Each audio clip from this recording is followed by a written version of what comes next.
I kind of blame the Chinese fandom and the trolls for the whole Love and Deepspace debacle. The blame is not just for Wako's delay or cancellation, but I think he'll just be delayed, but for the involvement of the government, the cancellation of events, the censorship, the whole package, but probably not for the reasons you think. And I hope you listen to me until the end before accusing me of, I don't know, racism or something.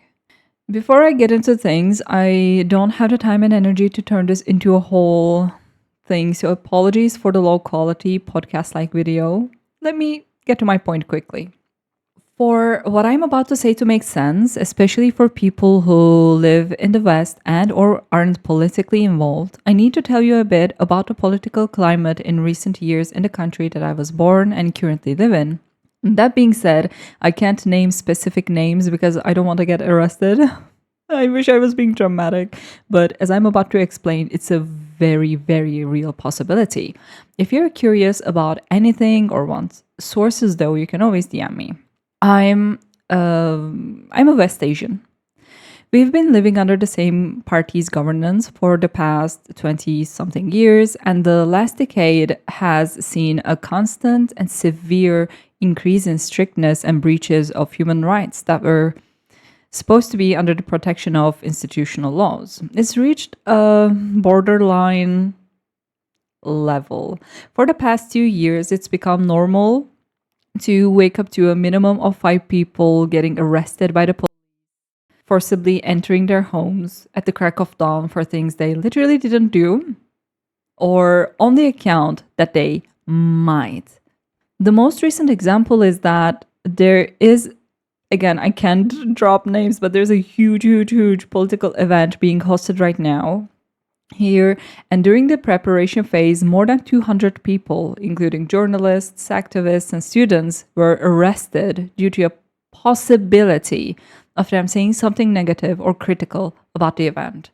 They weren't demonstrating, protesting, writing negative stuff or anything. They were just at home existing, and officials decided that they might pose a threat, just in case. There are still people detained in jail for something they didn't do for longer than a year. But even if they had committed the thing they were accused of, the longest jail time they'd serve would be 6 months. Like, you do the math. I know this may sound outrageous and it doesn't make sense, but just know that these are just extremely simple examples. I can come up with hundreds and hundreds of these instances. And this is the absurdity we live in. And this is what the officials are concerned with instead of, I don't know, the food inflation that is 3 times higher than countries that are actively at war. Now, I obviously do not claim that China and the country that I live in are the same, but I know a thing or two about living under an extremely strict governance and the absurdity levels of what they're capable of doing. And it's not just officials constantly and actively policing you or censoring you, because after a while, they don't even need to lift a finger, because by then, you have a tiny version of that censorship machine planted into your brain and you start doing the censoring yourself. And this is why I said in my previous video on self-insert that no one is immune to whatever these government officials are trying to achieve. It was just last year that the officials arrested Dame authors in China, and in fear, others have started to refrain from publicly posting their writing or have scraped their works altogether. We also know about the dubbing situation in TV series to pass the screening, and these are very real concerns for very real entities, be it real people or companies, and as an extension, their workers. I have thoughts about the company's behavior in Fold and Paper Games behavior and the way fans criticize them, but no one's gonna like what I say. And I know I will be called a company bootlicker, so I'm keeping them to myself. Even when you're not a politically aware person yourself, you tend to have at least an instinctual idea of where the things you say may lead to, or what could they cause. I have written a journalistic piece on the Walco situation for a publication based in the US. It'll be, I think it'll be out tomorrow, though I don't know if I want to out my real name by sharing it. But from what I could track down, While there was already unease and discontent about the delays of in game stories and the lack of effort on demands with regards to skin color, etc., the first spark that started this chain reaction was Valko's very first teaser. A 46-second long teaser where my guy is running in the woods and doing a superhero landing, and the Chinese fans decided that they hated him. And some of the racist, homophobic, colorist comments a group of them have made. I will not be sharing them here. But they were both about the character and the fans who liked them. And mind you, the very same comments they directed at Silas, a character who later on became so popular that he was awarded the best mobile game male character in 2025. I think it was Top Game or something like that. I half jokingly posted about how people would be breaking the bank when Valko was released, despite what they're saying now, and look at how the tide has turned. People couldn't even wait to at least get a sense of what he was like as a character and hopped onto the hate wagon just to feel something. It is also lucrative to do so in the social media capital sense.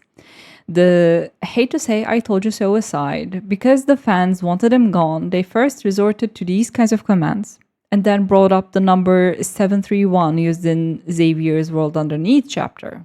Call me what you like, but no one can convince me otherwise.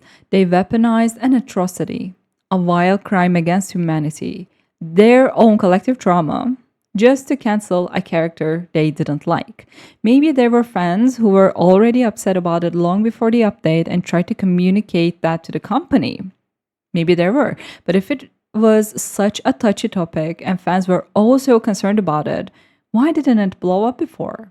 If the demand was loud enough and considering it's related to a love interest, the global side would hear about it as well.